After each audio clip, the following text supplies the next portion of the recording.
দেখুন, আমার Facebook ID অন্য ফোনে লগইন করলে মেসেজ দেখার জন্য সিকিউর পিন চাইতেছে। এখন আমি যদি পিন দেই তাহলে আগের যতগুলো মেসেজ আছে সবগুলো মেসেজই দেখা যাবে। আর যদি আমি পিন না দিয়ে স্কিপ করি তাহলে আগের কোনো সেটিং আমি দেখতে পারবো না অথবা কেউ দেখতে পারবে না। প্রথমেই প্লে স্টোর থেকে ফেসবুক লাইট অথবা মেসেঞ্জার আপডেট করে নেবেন। আপডেট শেষে মেসেঞ্জার ওপেন করবেন। তারপর এই থ্রি ডট মেনুতে ক্লিক করবেন। তারপর এই সেটিং অপশনে ক্লিক করে নিচে স্ক্রল করে আসবেন।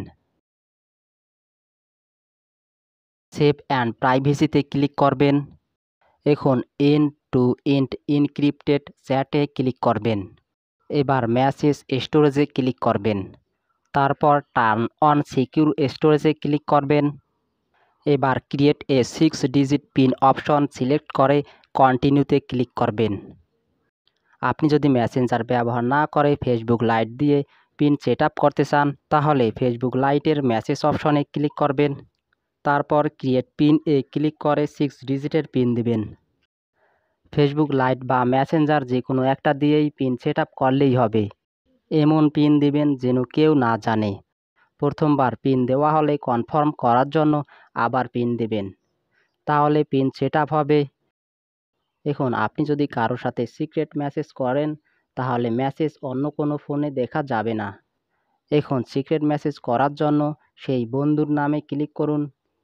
তারপর আই অপশনে ক্লিক করে নিচে স্ক্রল করে আসুন।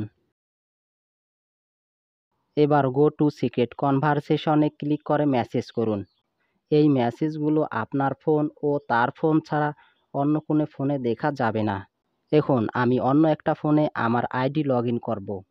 এবার দেখুন, আমি যদি মেসেজ অপশনে ক্লিক করি তাহলে পিন চাইতেছে। যদি আমি পিন দেই তাহলে আমি আগের মেসেজগুলো দেখতে পারবো। আর যদি পিন না দিয়ে স্কিপ করি তাহলে আমি আগের সবগুলো মেসেজ দেখতে পারবো না। ভিডিওটা ভালো লাগলে চ্যানেলটি সাবস্ক্রাইব করে পাশে থাকবেন।